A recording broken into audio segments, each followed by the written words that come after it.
This is The Raid, exposing the dark world of America's deportation machine.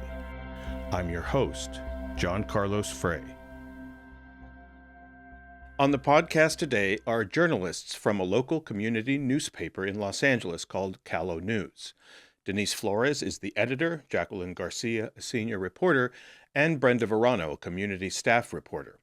Caló News is a nonprofit Latina-led digital news organization focused on providing in-depth, culturally relevant reporting for the Latino and Latina communities in California, especially Los Angeles, filling gaps left by mainstream media with English-language content that empowers, engages, and accurately reflects their diverse experiences on issues from politics to culture.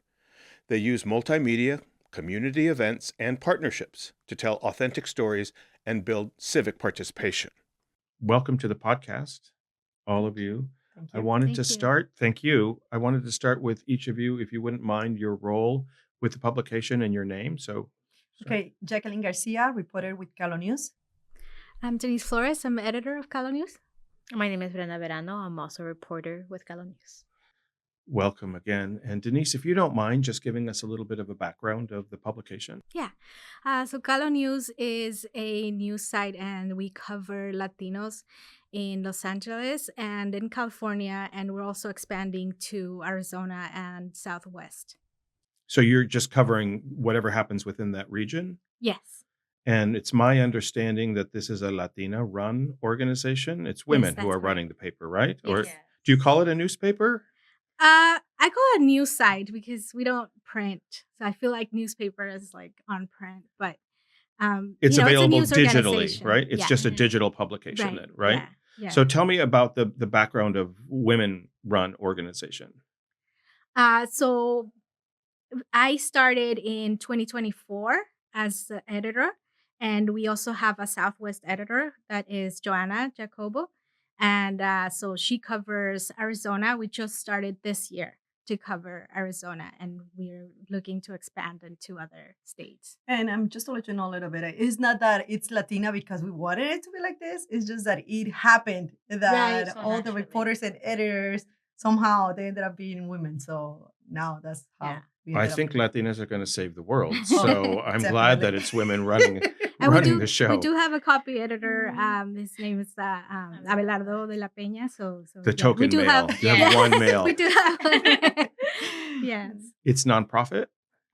Yes. Yeah, we are nonprofit. And we are under Latino Media Collaborative. So they are our publisher. And it's a nonprofit as well. So where do you receive your funding mostly? We receive grants, and then we do have, I think we're working on advertising, but we haven't really started on that. And we also, we accept donations, just individual donations from people. We're actually raising funds right now.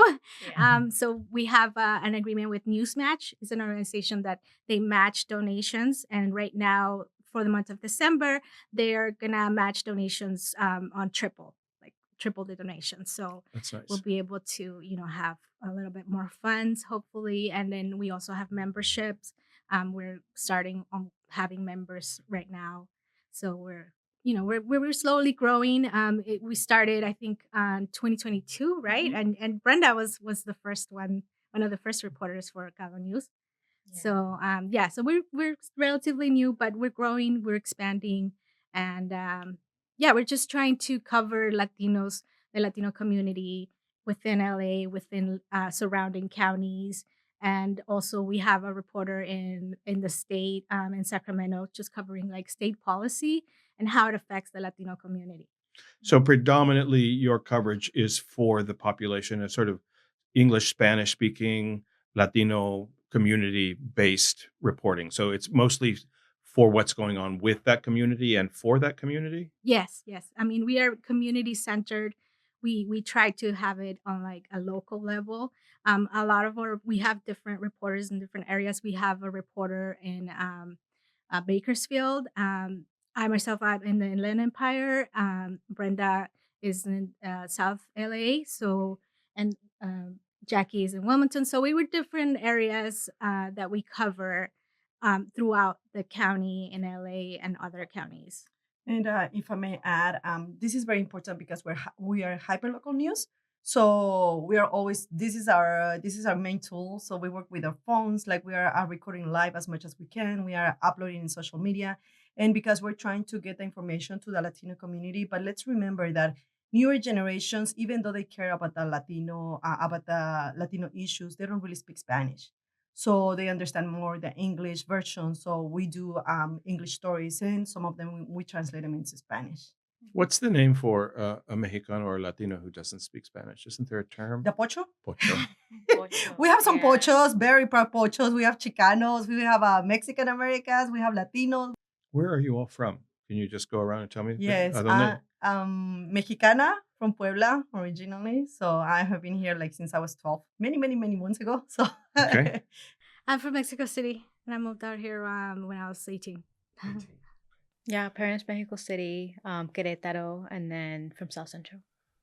I am from Tijuana. I was born in Tijuana and moved here when I was 6 months. So I took a look at the publication and have been for the past week or so, seeing the kinds of stories that you predominantly are covering. Of course, it's community oriented when there's a celebration, a graduation, or whatever it is, sort of the community newspaper kind of coverage. But the thing that pops out to me the most in your top 10 stories are the raids, the immigration raids. And it's not just necessarily where the raids have been happening, it's personal stories about individuals. You kind of dive deep into the people who are being apprehended, into what the government is doing, the effects of the raids on schools, and sort of the big picture about the immigration raids. But that's the main topic that's going on right now with the publication. Do you agree? Yes, Yes. definitely. Let's one of our focus is that yes, the story is out there. So in any story, I'm not just talking about ice race, but every person has a unique story to tell. So we really try to go more into depth into that when people allow us to tell their stories. So that's the most important part, because remember that when they talk about, for example, in this case, immigrants, they talk about numbers, but every Mhm. single person has a story. So that's what we really want to tell. We cannot tell all of them, but we try to put an image, a face, a situation, an experience to the story, so people see that that's a person, it's not just a number. Yeah, and if I may add, I think also we have communities that are mixed status communities, mixed status families. So, uh, maybe a whole family is undocumented, or maybe like one person has papers, and we want to make sure that we are covering what undocumented and immigrant families look like at a major level. Whether that's, like I said, it could change between families. And What do they look like? I think some families are all in the household undocumented. Some are mixed status. Some have papers. Some don't. Other folks don't have papers at all. I sometimes think about undocumented as such a vast term. When we say, "Oh, I'm undocumented," some might have DACA, some might not. Some have green cards, some might not. Some people have work permits, some don't. So I think just undocumented is such a big umbrella term, and we want to make sure that if people are comfortable, like that they share the stories that they want, but also being careful with just sharing stories, because I feel like that's also what we are trying not to do and expose people. So in the immigration world, immigration status, most people I think in this country would think everybody who ICE is going after or the Border Patrol are going after are here illegally, period. They don't have papers, they should go. But you're telling me that there's all kinds of different levels of Mhm. status. So these people are in limbo, because you're not completely legal, but you're not completely undocumented. So right now when they're going after all these people, it's like they're not really looking into who is who. They just think that everybody is illegal and criminal. So I and would even argue that they are here legally because the United States has granted permission for people to come and make a claim of asylum. That is a That's legal correct. process. Yeah. So if they're in that process of claiming asylum, they're not illegal. Exactly. They have a right to be in the country until their immigration case is heard.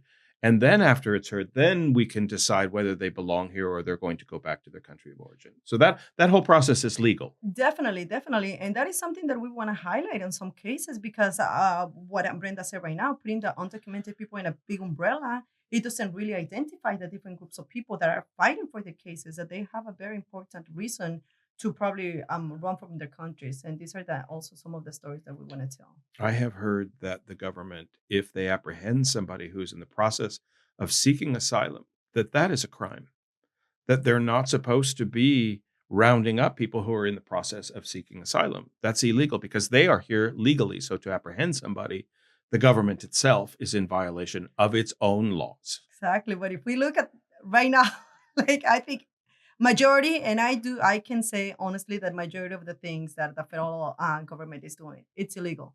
And for whatever reason, they just don't care. So we are just fighting with a Well, big we'll get monster into right it. now. We'll get into it. So tell me a story. Like, what is something that you guys have reported on this week or last week of a raid or a family member or some personal story that comes up? Do you want to start? I report a lot in South Central, which has been a community that has been really hit the hardest. I think everyone in LA has been hit, but South Central, we had raids at some point, like back to back every day, multiple times a day.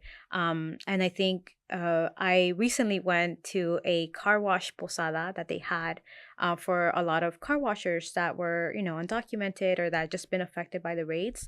And it was such a fresh like breath of fresh air, and that not something that I reported on, but I think as a reporter coming into that space, it reminded me of how people are resisting, whether that's through like dancing cumbias, whether that's through having a posada, whether that's like eating with your neighbor. I was in that posada and it just reminded me of how beautiful it is to be in community despite what's going on. And South Central, I think, is a community that really needs a break, that really needs some cumbia and like some sonideros and for folks to get together. Can I ask you about that? Yeah. So you said a posada, that is the reenactment of the mother of Mary and Joseph going from place to place seeking a Yeah. home for the baby Jesus, right? That's a posada. Yeah. I'm just talking to Yes, the that is the what- people who don't know what is Right. what, but the bigger question is, you're suggesting that in a car wash where people were probably apprehended, they're celebrating? Yeah, and I mean, it wasn't at the same car wash location. It was at a different location, but it was for that community itself, the undocumented or migrant or like just some of them are not undocumented, but just mixed status families that know or are car washers. And I think I was reading some numbers around like car wash workers being the most affected when it comes to raid. Like we sometimes they'll pull up to a car wash dealer and like they would just take everyone there or like chase people down. And we've seen constant videos of that. So that really reminded me of how as I see them dancing, I'm like, how beautiful it is to not worry about that and just be in community and be able to focus on a posada that could be like does have a religious significance, but I think above all right now has a community significance that is probably greater in my opinion than that. So because they've been targeted and traumatized for the most part, you're suggesting that this is a breath of fresh air, kind of? Yes. Like migrants are being targeted, they are being chased. So, and that's what a lot of people are saying. If this was what had happened when Maria and Jose were going to Las Posadas, they would be considered undocumented because they were not part of whatever they were going to. So, just having this community together, I think that their faith and their strength like makes them forget that some of them are undocumented and that there should be a bigger fear of like trying to see if there's a immigration out there or if somebody is gonna come and grab them, even though they have a lot of supporters. Like the organizations are very, very supportive. And at this time there were even religious organizations supporting. So I think that's one of the things that I have to say is when you have big events like this, like immigration don't they don't go there. So they know where to go and they know what time to go. So they will never go to any of these big events. Yeah, I- that's what the thing that we've noticed is that a lot of the raids are early in the morning when there's less people, so that way they have like resistance that people are not able to go there. And that's why I think a lot of the rapid response network organizations are trying to you know um, drive around and see if there's any drag cars going around and making sure. I think there's a new organization, right? Like you're gonna write about they're gonna do like whistles that they're gonna provide so that way they can start letting people know like, hey, ICE is here, right? So it's my understanding that they're doing early morning raids and quickly because they want to avoid the public. They don't want cameras. They don't want protesters. So I think it's having an effect. right? The people who are showing up, the rapid response networks, are having an effect. It's Mhm. causing ICE and Border Patrol to change their tactics. Yeah, I mean, we did a story on rapid response folks and how they're holding up because I know that that's a lot of work. So shout out to all the rapid response networks that we have in LA. But some of them were talking about how burnout is kind of like knocking on their door because they're waking up at 5 or 6 a.m. and then doing that's that's not their job. That's just what they do beforehand, and then they go to their jobs. So yeah, a lot of them were talking about how they feel tired and sometimes, but someone actually said like I don't have it's a privilege to do the work that I'm doing, and also I can't be tired. Like I can't let myself just not do that because then the community relies on the work that we do. And we've seen that happen. We've seen folks just being scared of like taking their kids to school, which I think a couple years ago you wouldn't think twice about, but now you do. And being scared to take your kids to school means that maybe the kids won't go to school. Mhm. Do you Yeah, there's know? actually like I think there's a report also. We published a story from I think Cal Matters, and the LAUSD has actually seen a decrease in attendance Yeah. because kids and families are scared. Do you know? Do you know some of the numbers? I not off the top of my head, And but yeah, it's in I the know thousands of yeah, children who are Mhm. missing, right? Who Mhm. aren't Yeah. showing up for classes. yeah, Mhm. yeah, Mhm. yeah. What's the sigh? Just I'm a LAUSD former student. I know public education can be hard, but I also know that's where I started organizing in community. That's where I found like friends. So I when you take that away from a kid and you isolate them because of their safety, I can't even imagine their mental health and how that's. I feel like everybody's mental health right now is holding on by a thread, but specifically kids. That's the point, isn't it? Yeah. To oppress people, to Mhm. scare people, Mentally, emotionally, psychologically, Yeah. to and force physically. people into the closets, into the dark, to have them self-deport. If you're undocumented and you're being chased down, maybe you're not caught, but maybe you're going to leave on your own. Yeah. More people have self-deported than have actually been apprehended. Mhm. So some people are going back home. What's the story that you were telling me before we started recording? Jackie wrote a story about a person who was detained. He was a street vendor in Koreatown, and she was able to speak to his daughter. And the story was basically about how they detained him right before Thanksgiving, and how his daughter was basically going to miss him at the Thanksgiving table. Like he wasn't going to be there, and Jackie did reach out to DHS to confirm that the person had been detained, and DHS reached back saying that he had criminal charges, and they literally put it on quotes saying that he had abuse charges, but they didn't have any actual information saying he was charged in LA County or anything like that. And we did ask for clarification, and they sent back the same information. And they posted on X saying that Caló News was supporting, abusers, and that we were supporting pedophiles. And we said, where's the proof of that charge? We couldn't find it. We looked for it in the LA County Superior Court. We looked for it in other, through the sheriffs. We couldn't find any information, any confirmation that there were any actual charges, and he has actually already been released, right? Yes, and this is something very important. We're on and on, we question the actions of federal immigration officers and even DHS.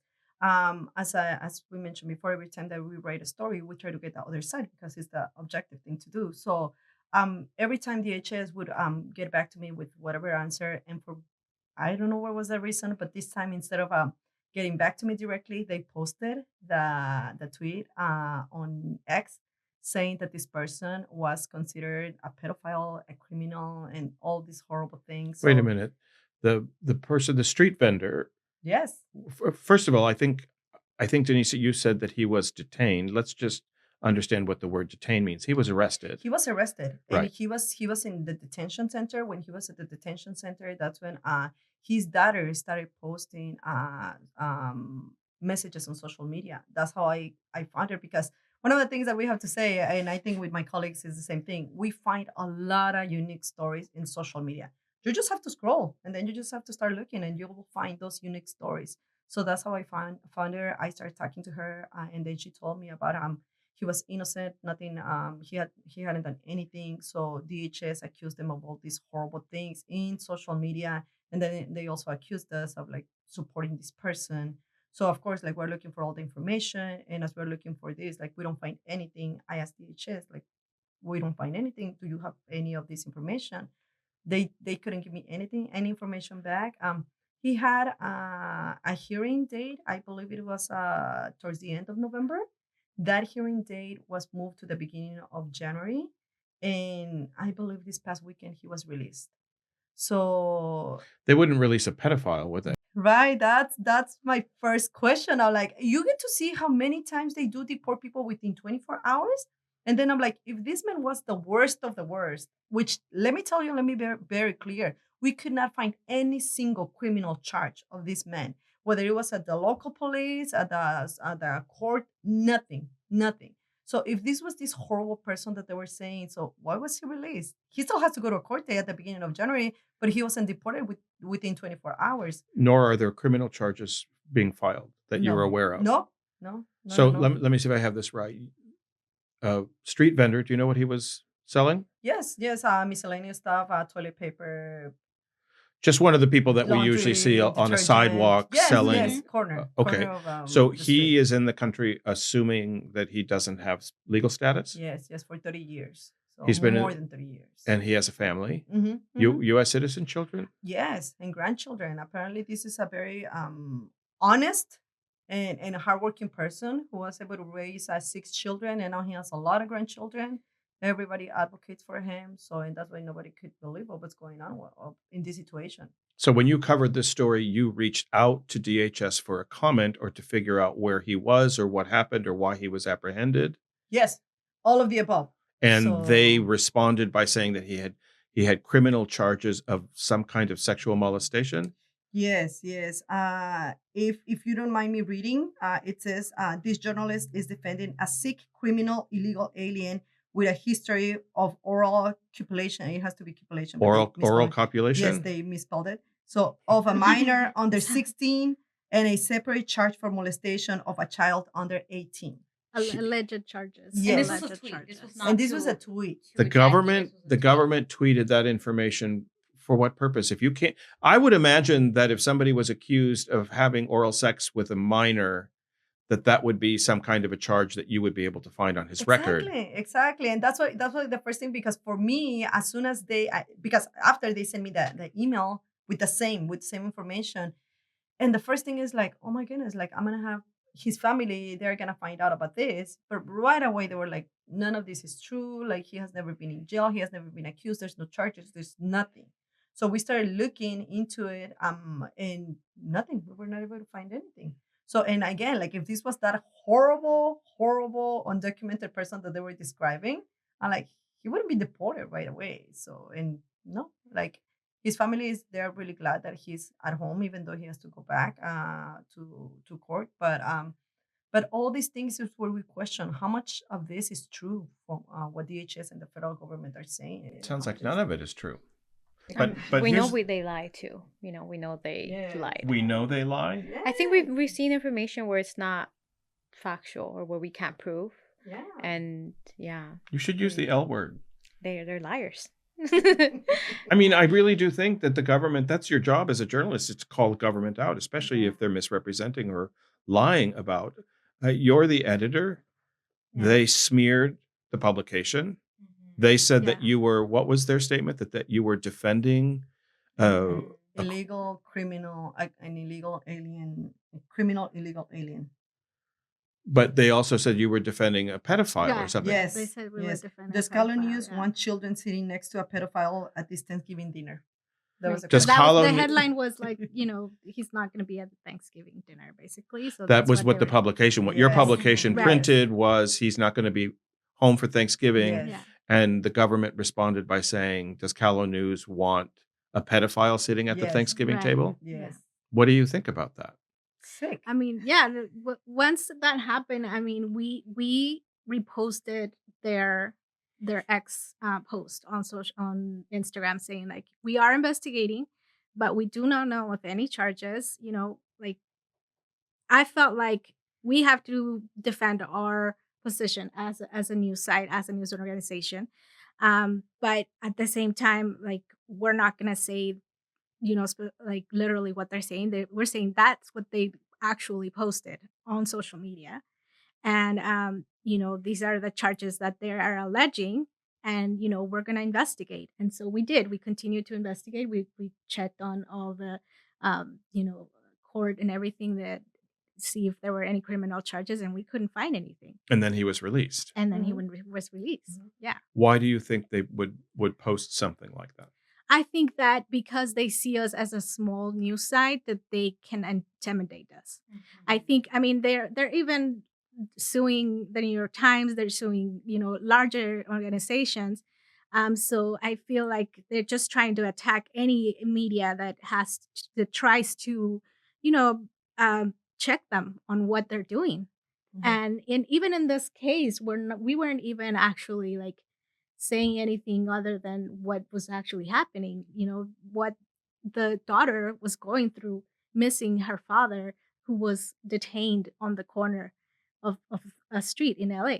Are you aware that that very act by the government discrediting you, trying to intimidate you, is a violation of your constitutional rights as journalists, freedom of the press? The Yes, government is yes. not allowed by the Constitution to try and censor you because Mhm. that's what it is. Mhm. It's trying to tamp down your voice. Stop printing these kinds of articles. Stop, going after us, making us look bad. The government is not allowed to do that. You have every right.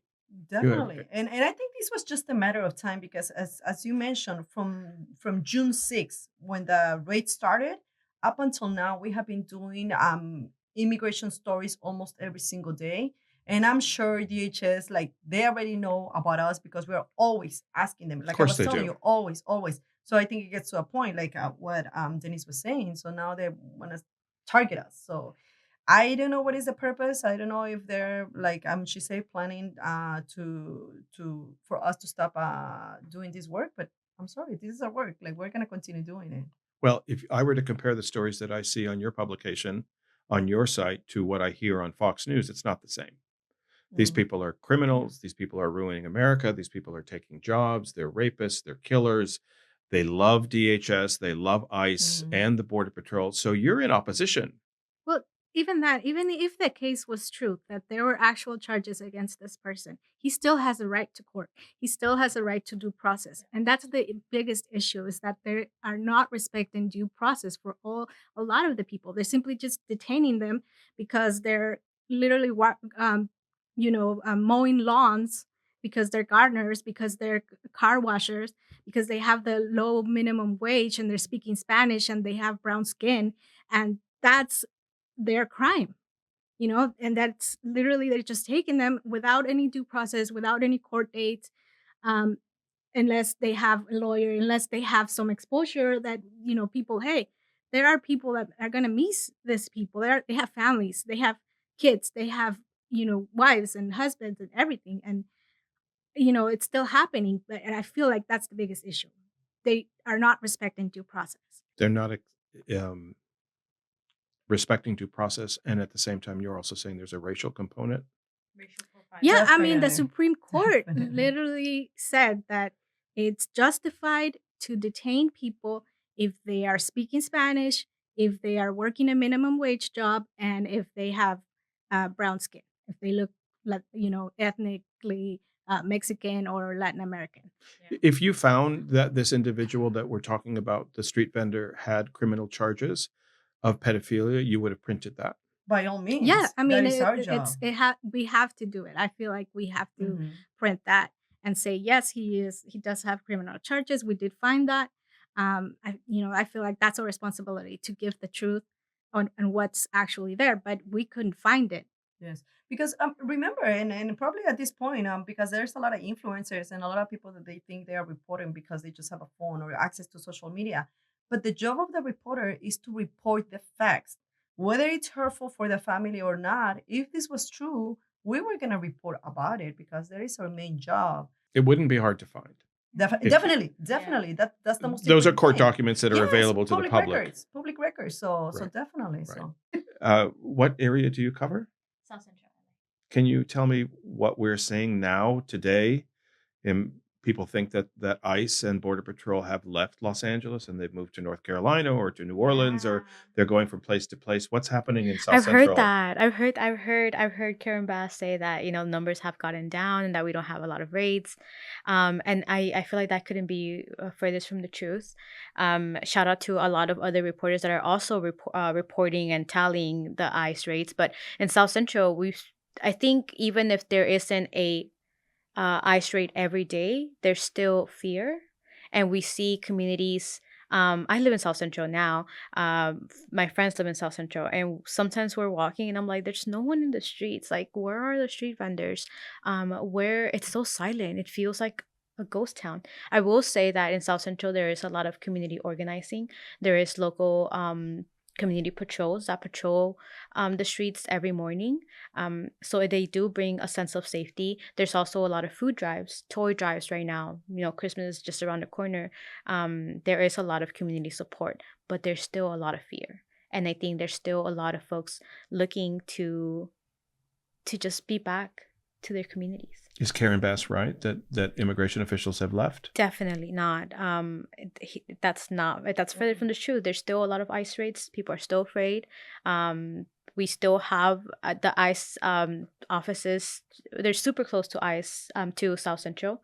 So it's probably like 2 miles from the detention center in Temple Street. So that's not true. People are being apprehended regularly. And I think Yes. if I may, sorry. Yeah. What I've noticed is that they will hit an area for like certain amount of days, and then they'll move on to somewhere else, because once people start organizing and showing up there, then they'll just move on to somewhere else, and then they'll come back to that area, and then they'll go somewhere else. So what difference does like- it make? That doesn't make sense to me. If I were a police officer, let's move it out of immigration officials. If I were a police officer and there were a criminal in that house, should I care that there might be protesters or there might be demonstrators or people with whistles? No, I need to apprehend that particular person. So why are they avoiding the public? because that is a problem right now, that because they don't have warrants, they don't have specifics. It's what Denise just said. It's about how you look and the language that you speak. So after they're raiding a place, when they see that there's no more people there, I mean, let's remember that many of the ICE agents, they're just regular people that at one point they were jobless and then they just happen to get a job. They don't even know how to follow proper procedures. So at this point, when they see the empty place, they go to another one, and they're not looking for a person in specific. They're looking for color. They're looking for the language. That's what they're doing. And I also feel like there's a lot of community in, like, if we have raids coming in every day, there's a lot of communities that will come and not let people get arrested. So I think they also don't want that altercations between community. They don't want, like you said, they don't want to be seen. They don't want to be filmed. They don't want to be reported on. So it's very secretive. I was talking to an elder woman that was like, "Oh, now I think it's safer for me to take the route where like there's not a lot of light, or like there's not like maybe an alleyway." And actually a community member was like, "No, actually you should be walking in very busy streets where people could see you, because if you're walking through an alleyway, you could get kidnapped." And that's what there are. It's kidnappings. Mm-hmm. Mm-hmm. And let me add one thing, and this is very important because it is so unfortunate that now we have to worry about the color of our skin or the language that we speak. I recently did a very nice story about the chancellor of the LA Community College District, Dr. Alberto Roman. And during the interview, he told me that he has to carry his passport. Why? Because he's Latino, because he has brown skin, and if he's on the street, you never know. Is he here legally? Oh yes. He's a professor? He's a chancellor of the Los Angeles Community College District. He was recently appointed as a chancellor. So and this is very unfortunate, and he's not the first person who tells me that. I have had politicians telling me that they carry their passports. Recently, we attended a Congress meeting with Congressman Robert Garcia, and some of the politicians that were saying that because of the color of their skin, they're also worried that they may be out there and they're going to be stopped. And let's remember that at this point, even if you scream loud and clear that you're a U.S. citizen, they just don't care. Like they just take you, and then after they have you a few days in the detention center, then they look for your information. Then they're like, okay, you can go. No explanations. You're So suggesting that the immigration raids are primarily, I'm putting words in your mouth, primarily racially motivated. definitely, definitely, because if you start looking, tell me how many times have they stopped a blonde person with blue eyes that you have seen on video and that they are screaming that they're US citizens or that they are here legally or whatever. Like honestly, and believe me, and I can tell you this because like I have seen tons of videos and we have followed tons of stories. And up until now, I haven't seen none of that. So then if you don't tell me that that's racial profiling, then I don't know what it is. Do you think there are people who look like the person you just described who are here without papers? Oh, yes, yes. And I can tell you because I know many of them. So I can tell you that. But if you are light skinned and if you have a color eyes, they don't even look at you, because I don't know what is this about a color, people of color, but like there's something against that. So I have with this read, administration.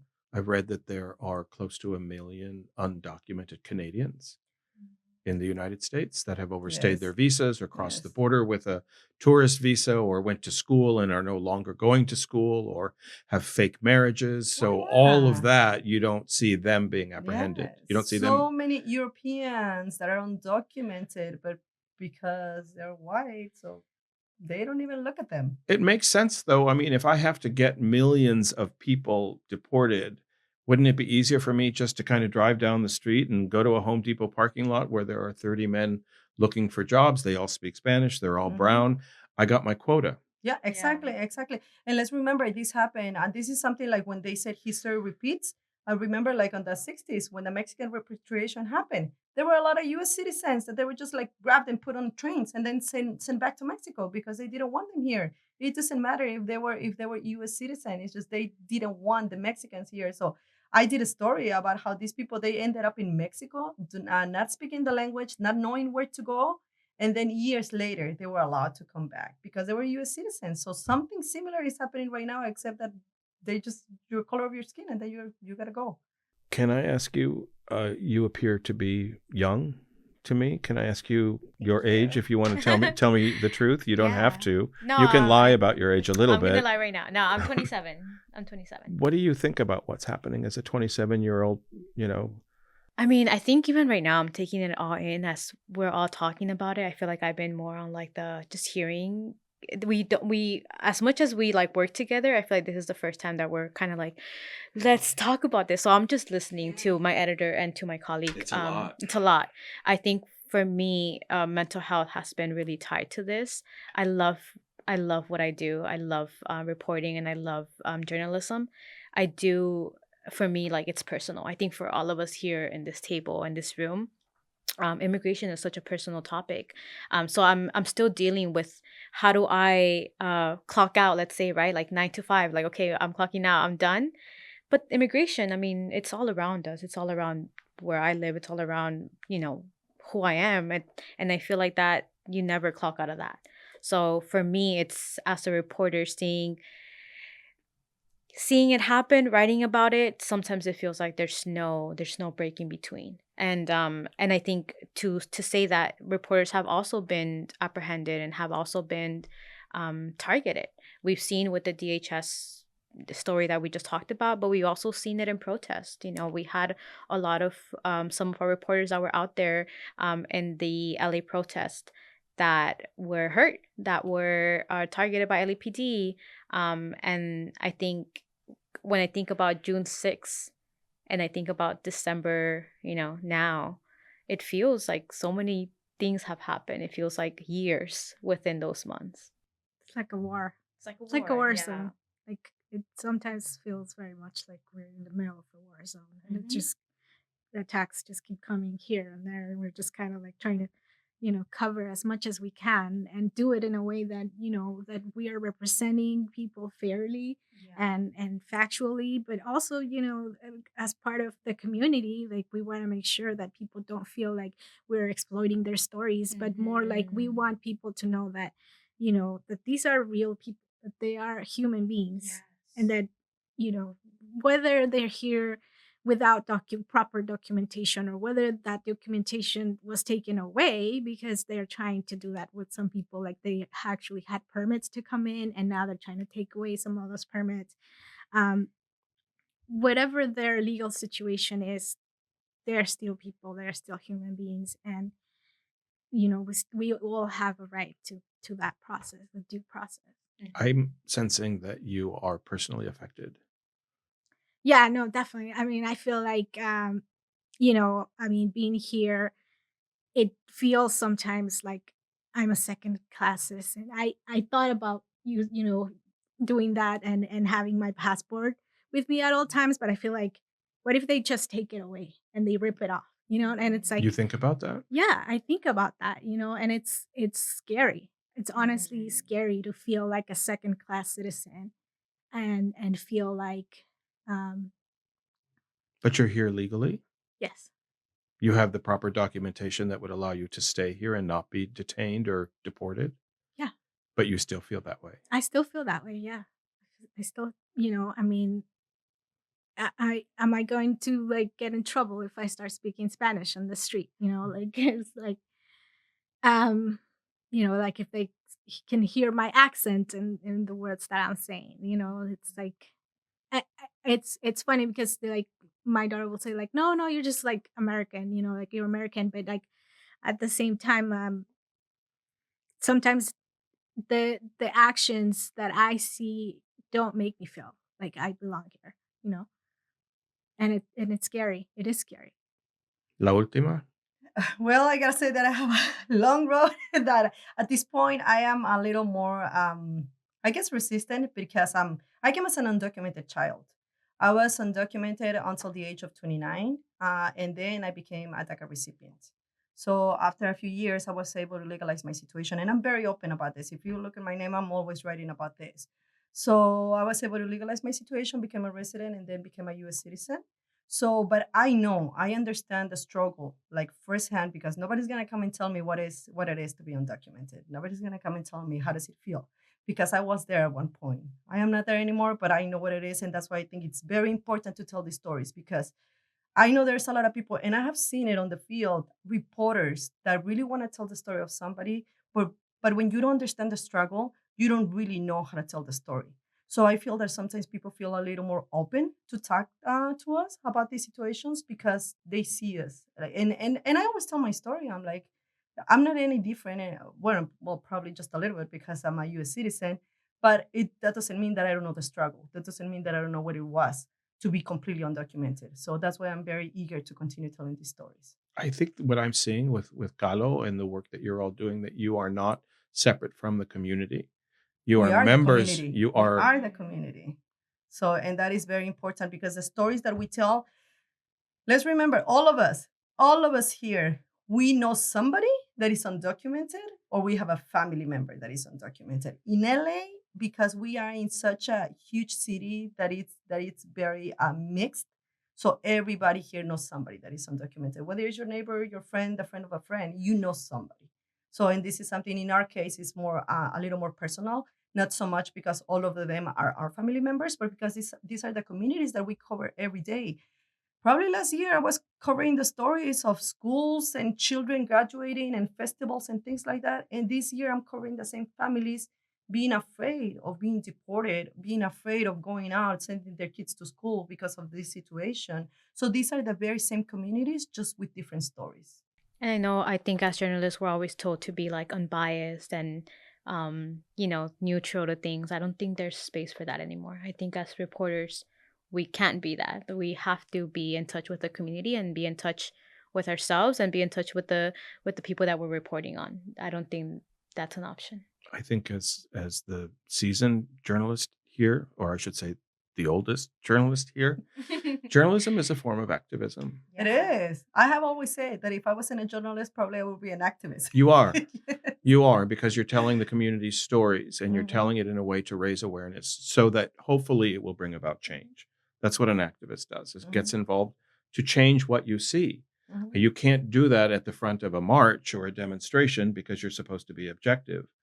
But I think in this time, if you don't tell the stories and you don't tell them the way that you are telling them, how are people going to know the truth? Because the government is lying, the government is propagandizing, the government is trying to do something that is illegal. So it's your job.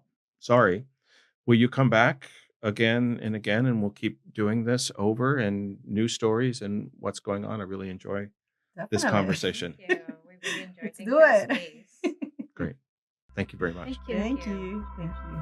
Thank you for listening to The Raid, available wherever you get your podcasts. For more information about our guests and the subjects we cover, please visit our website at theraidpodcast.org.